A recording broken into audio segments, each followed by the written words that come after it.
What's up, guys? Steve here with a breaking news update. Now, if you haven't heard already, the Capitol has been taken over. This is not a joke. This is really happening at this very moment. So I'm going to be cutting to a live news feed showing you what's unfolding at this very moment. Now, what has happened is the protesters that were outside of the Capitol, they actually made it past police and infiltrated the Capitol. And it's my understanding the Senate has been completely taken over. Members of the Senate were able to evacuate. They're saying out of underground tunnels beforehand. Members of the House of Representatives, they're saying, are still in there. They barricaded the doors and police are standing at gunpoint.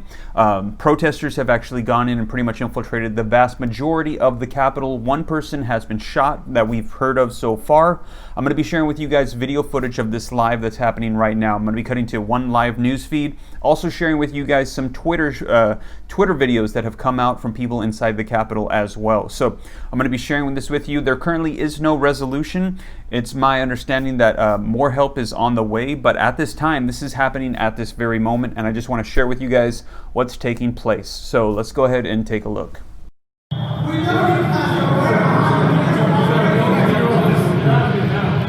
Yep, on it. Yo, so hi, this is Jake Sherman. These are all other reporters, Brez and a bunch of other people, and photographers and photojournalists, I'm supposed to say. Not photographers, photojournalists. So we're in the Capitol. The Capitol's been breached, unlike anything I've ever seen in 11 years. Brez has seen in 28 years. That's a long time, Brez. You're old. Buildings being evacuated. Both chambers have been evacuated. Absolutely wild. The SWAT team was just let in. So hopefully people will clear out. I know your pain. I know you're hurt. We had an election that was stolen from us. It was a landslide election, and everyone knows it, especially the other side. But you have to go home now. We have to have peace. We have to have law and order. We have to respect our great people in law and order. We don't want anybody hurt. It's a very tough period of time.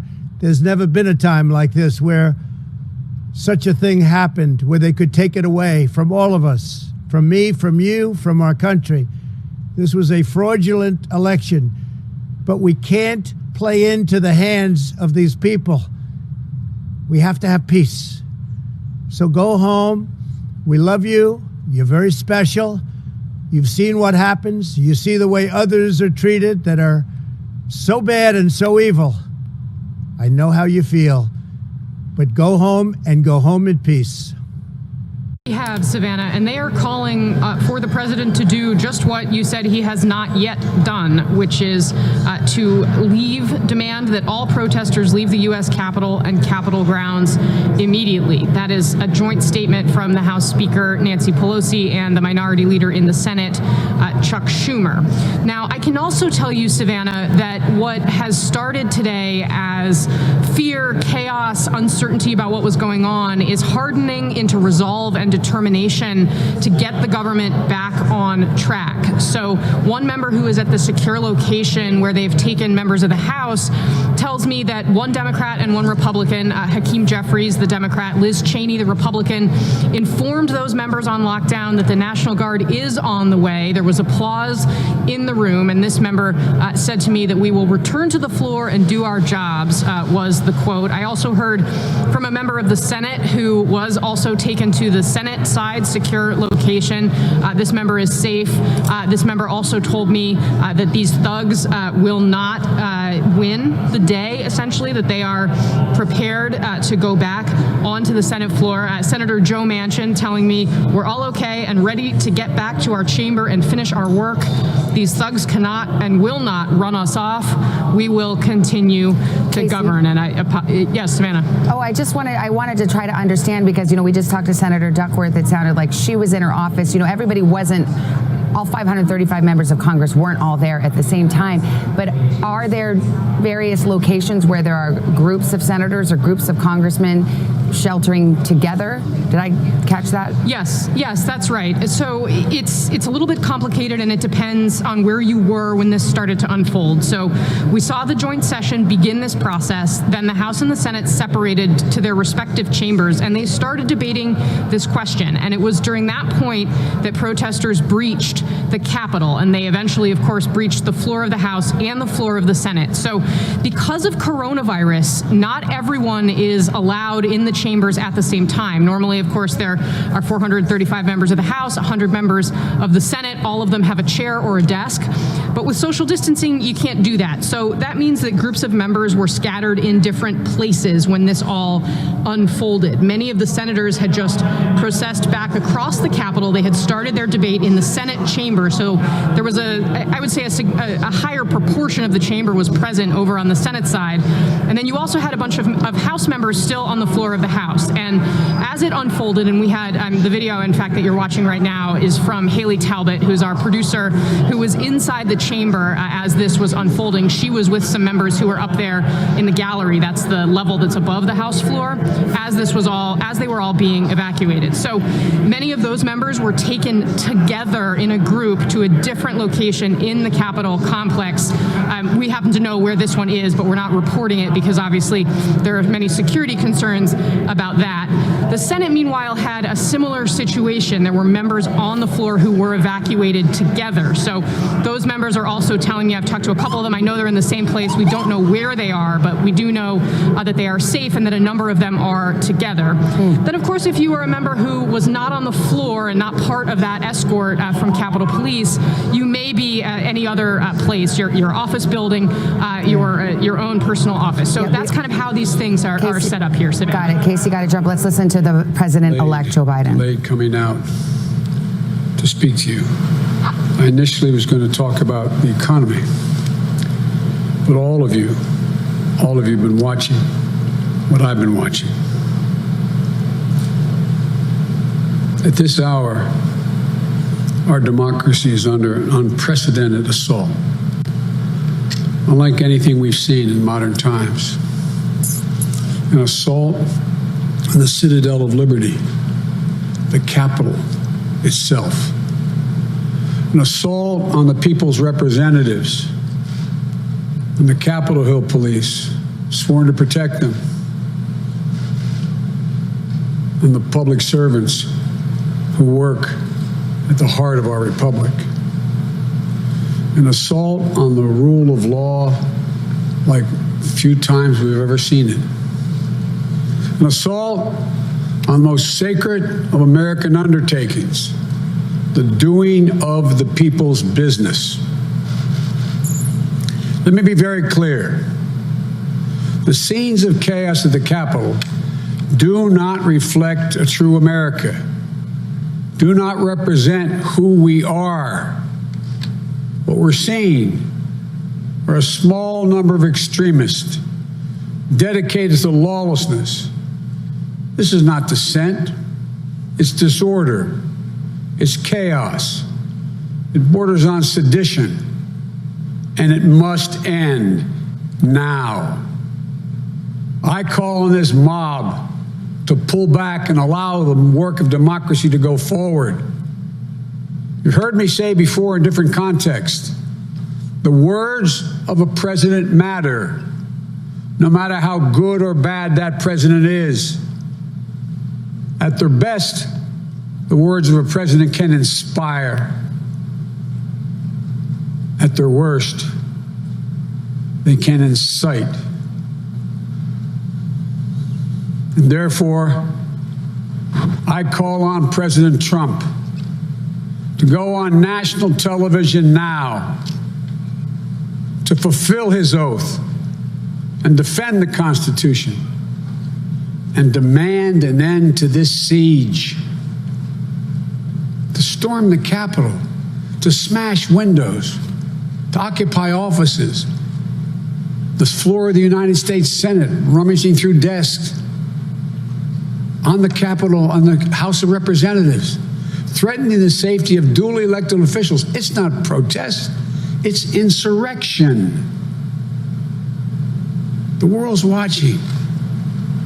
Like so many other Americans, I am genuinely shocked and saddened that our nation, so long the beacon of light and hope for democracy, has come to such a dark moment. Through war and strife, America's endured much, and we will endure here, and we will prevail again, and will prevail now. The work of the moment and the work of the next 4 years must be the restoration of democracy, of decency, honor, respect, the rule of law, just plain, simple decency. The renewal of the politics. It's about solving problems, looking out for one another, not stoking the flames of hate and chaos. As I said, America is about honor, decency, respect, tolerance. That's who we are. That's who we've always been. The certification of the Electoral College vote is supposed to be a sacred ritual, which we affirm. The purpose is to affirm the majesty of American democracy. But today's reminder, a painful one, that democracy is fragile, and to preserve it requires people of goodwill, leaders with the courage to stand up, who are devoted not to the pursuit of power, or the personal interest pursuits of their own selfish interest at any cost, but of the common good. Think what our children watching television is thinking. Think what the rest of the world is looking at. For nearly 2.5 centuries, we, the people, in search of a more perfect union, have kept our eyes on that common good. America is so much better than what we've seen today. Watching the scenes from the Capitol, I was reminded, as I prepared other speeches in the past, I was reminded of the words of Abraham Lincoln in his annual message to Congress, whose work has today been interrupted by chaos. Here's what Lincoln said. He said, "We shall nobly save or merely lose the last best hope on earth." Went on to say, "The way is plain, peaceful, generous, just. A way which, if followed, the world will forever applaud, and God must forever bless." The way is plain here, too. That's who we are. It's the way of democracy, of respect, of decency, of honor, and commitment as patriots to this nation. Notwithstanding what I saw today and we're seeing today, I remain optimistic about the incredible opportunities. There has never been anything we can't do when we do it together. And this god-awful display today is bringing home to every Republican and Democrat and Independent in the nation that we must step up. This is the United States of America. There's never, ever, ever, ever, ever been a thing we've tried to do that we've done it together. We've not been able to do it. So, President Trump, step up. May God bless America. And may God protect our troops and all those folks at the Capitol who are trying to preserve order. Thank you, and I'm sorry to have kept you waiting. We've seen today President-elect Joe Biden calling on President Trump to step up, calling what's happening at the Capitol right now a democracy under assault, and calling on the president to go on national TV to call for an end of the violence we've seen in and outside the U.S. Capitol tonight. An extraordinary moment. Joe Biden actually making a few comments.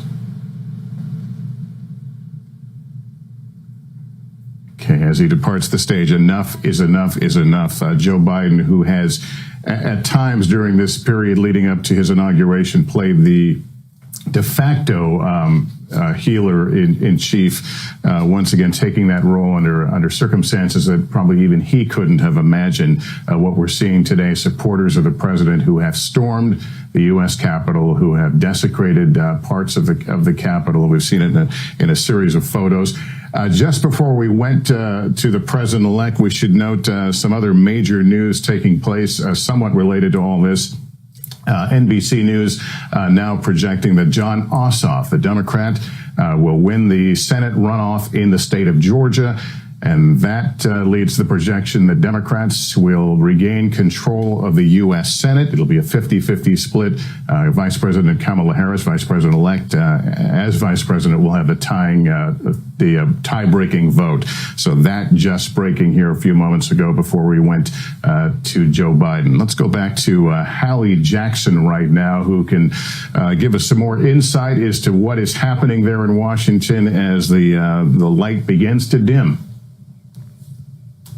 As it begins to get dark here, Lester, I can tell you that it appears we are going to be hearing from President Trump at some point in the coming hours. I'm told just moments ago by a senior administration official that the president will have a taped message coming shortly.